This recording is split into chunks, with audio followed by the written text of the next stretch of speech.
नमस्कार। अनसुलझा रहस्य एक और कहानी।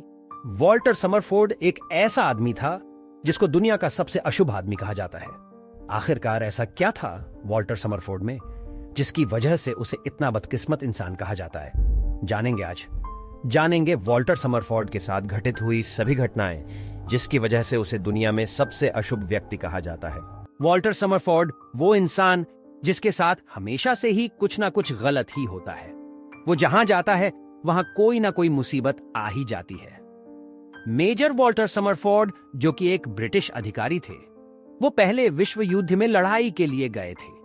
उनके साथ कुछ ऐसी 3 अजीबो गरीब घटना हुई थी जिसकी वजह से वो सबके लिए अशुभ व्यक्ति बन गए। तो दोस्तों, जानते हैं वॉल्टर की लाइफ से जुड़े उन घटनाएं के बारे में। पहली घटना साल 1918 में वॉल्टर समरफोर्ड के साथ पहली घटना हुई थी।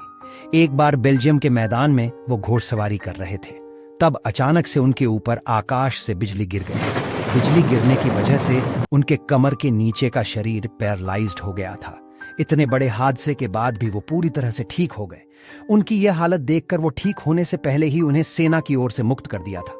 वॉल्टर पहली घटना से बिल्कुल ठीक हो गए थे। रिटायरमेंट के बाद वो अपनी जिंदगी नए सिरे से शुरू करना चाहते थे, इसीलिए वह कनाडा चले गए। लेकिन कहते हैं ना कि हम कहां भी चले जाए, लेकिन बदकिस्मती हमारा पीछा नहीं छोड़ती। वॉल्टर समरफोर्ड के साथ बिल्कुल ऐसा ही हुआ। दूसरी घटना साल 1926 में वॉल्टर समरफोर्ड के साथ दूसरी घटना हुई थी। एक दिन वो तालाब में मछली पकड़ने के लिए गए थे।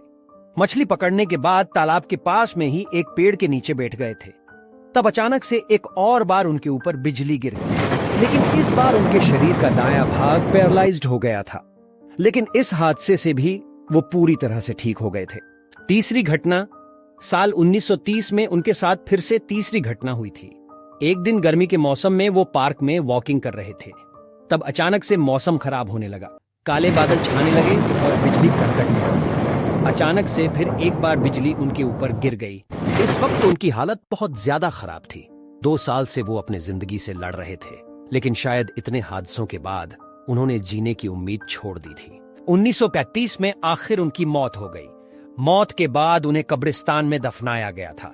पता नहीं कि आकाशीय बिजली और वॉल्टर समरफोर्ड का क्या कनेक्शन था, क्योंकि 1932 में एक बार फिर उनके कब्र के ऊपर बिजली गिर गई, जिसकी वजह से उनके कब्र का पत्थर टूट गया था। मरने के बाद भी बिजली ने उनका पीछा नहीं छोड़ा। अगर हम इन घटनाओं पर ध्यान दें तो यह समझ आता है कि इन तीनों हादसों में 6 साल का ही अंतर कैसे हो सकता है। हर घटना में बिजली ही कैसे गिर सकती है? थोड़ी अजीब बात है, लेकिन इसके पीछे का रहस्य आज भी कोई जान नहीं सका। हालांकि इस सब के पीछे की सच्चाई कुछ और ही हो सकती है, क्योंकि इन सब घटनाओं के बारे में और वॉल्टर समरफोर्ड के बारे में कुछ वेबसाइट्स और यूट्यूब वीडियोस को छोड़ के ज्यादा जानकारी मौजूद नहीं है, जिसकी वजह से वॉल्टर समरफोर्ड की कहानी सच्ची है या झूठ है, इसके बारे में कुछ भी कह नहीं सकते।